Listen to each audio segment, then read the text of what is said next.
there are three different segments for any securities to trade. One, equity, second, futures, and third, options. In this series, we will be exploring options in depth.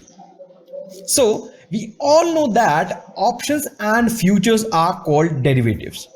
So, what are derivatives? So, as the name suggests, any securities whose value is derived from any other asset or entity is called a derivative.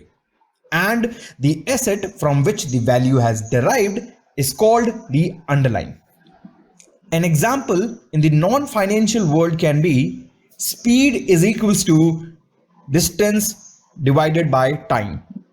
Here we can say that speed can be calculated only when you have change in position, that is distance, in a given time, which makes speed a derivative because it is getting derived from distance, and distance is the underlying.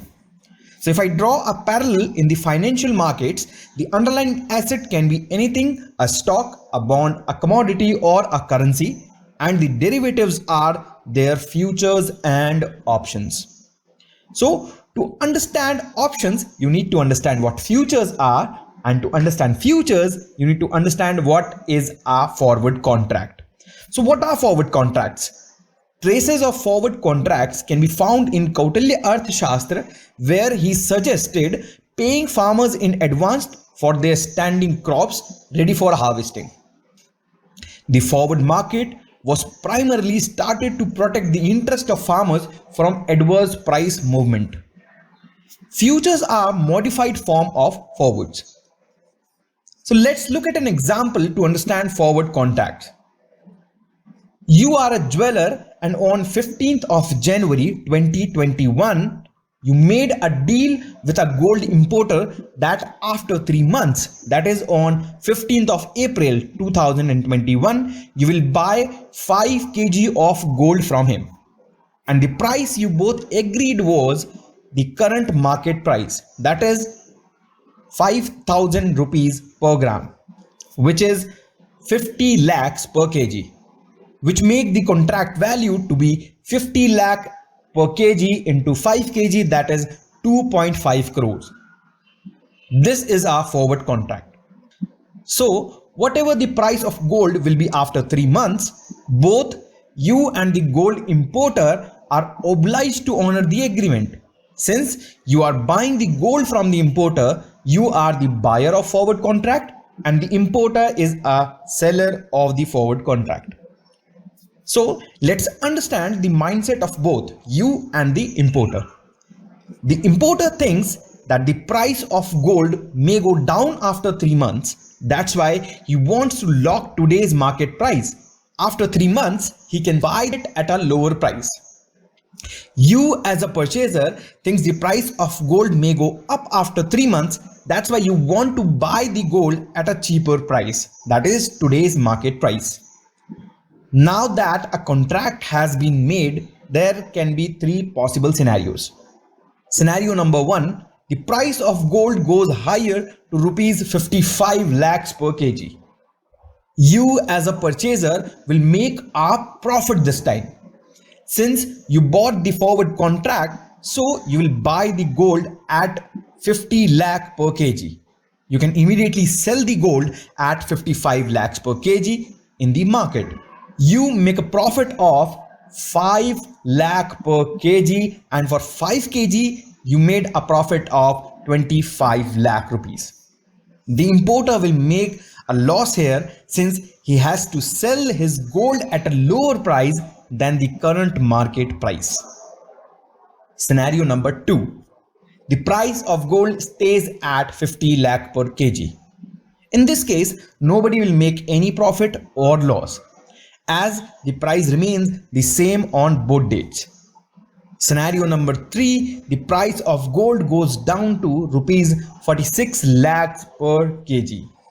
Here, the importer will make a profit as he is selling the gold at 50 lakh rupees per kg, which is worth of only 46 lakh rupees per kg.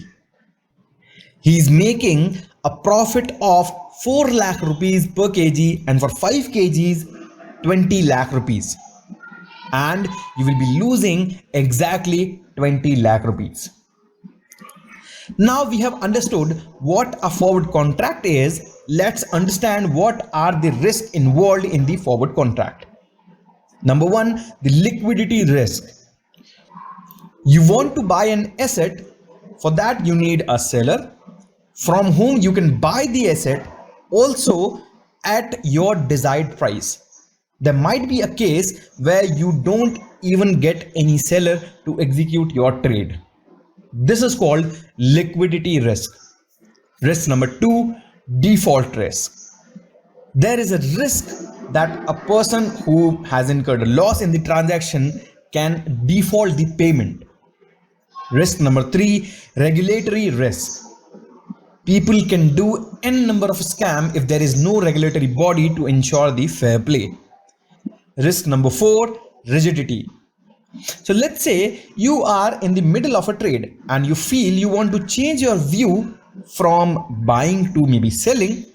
So there is no flexibility in this case. Because of these risks, we need something flexible yet safe, regulated and reliable. We needed something that will keep the core value of forward contracts but at the same time give us some extra safety net.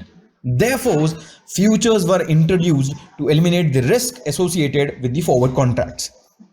Think of it in this way: if you compare a modern generation car with an old generation car, the modern generation car has the safety features like seat belt, airbags, along with the core function of driving you from point A to the point B. Now we have understood that the futures are the same as forwards, but with just extra features. So let's look at those features once again. Number one, where is my counterparty? It's difficult to find person with an exact opposite view. Here, NSE, that is National Stock Exchange, plays a big role in gathering bid and offer and matching them with each other, and it makes sure a fair play is happening in the market. Number two, futures contract mimic the underlying. So we have understood what is an underlying and what is a derivative. So the future contract is a derivative which follows the underlying asset. So in our previous example, gold is the underlying asset and the future contract or the future price of the gold is a derivative. So if the underlying price goes up, the future price also goes up, and if the underlying price goes down, the future price also goes down. Number three, standard contract. In our example, the trade happened for 5 kg of gold, and if we agreed that could have, let's say, for 3 kg or 6 kg. Futures makes things standard by assigning the lot size to every asset. Number 4, easily tradable. I can trade or transfer my contract to some other trader through an exchange that regulates the transactions. Number 5, regulated. We have the Security and Exchange Board of India, SEBI, as a regulatory body to see if things are getting done in the right manner. Sixth, time bound. By assigning expiry, the contracts are time bound, like 3 months from our example. And lastly, number 7, cash settled. Most of the future contracts are cash settled. This means only the cash difference is paid out. We do not need to worry about moving the physical asset from one place to another. But with the latest change of SEBI, stocks need to have a physical settlement. For that, you can watch the video on the top, which gives you a detailed view how physical settlement happens. So now let's revisit our previous example of the gold contract between you and the importer, and we will try to look at it through the lens of futures contract. So if I talk about contract value, in our example, the contract value is 5 kg into 50 lakh rupees per kg. That is equal to 2.5 crore rupees. So 2.5 crore is the contract value. If I talk about the lot size, in our example, the 5 kg is the lot size for the deal. If I talk about expiry day is the day when the contract ceases to exist or will become invalid. So in our example, 15th of April 2021 was the expiry day. Lastly, if I talk about margin, in our example, there is no exchange of money at the start of the deal. But in futures contract, both parties have to put forward some token money that is called margin, which is some percentage of contract value. So this is to cover the potential loss that can happen to any party. It is always in proportion to expected movement. Now let's go ahead and draw some parallel between our example and some example from stock market, and we'll see how you can find these values in Sensible's option trading platform. So you just have to go to the web.sensible.com, link is in the description, click on the option chain, type your asset. For our case, I am taking the SBIN, that is State Bank of India, for an example. Now you just have to click on this info button, and here you can see all of the details.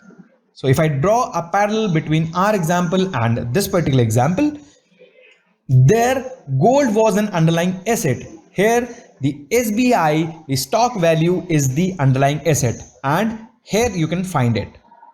You can find the futures value here, the lot size, and the expiry day.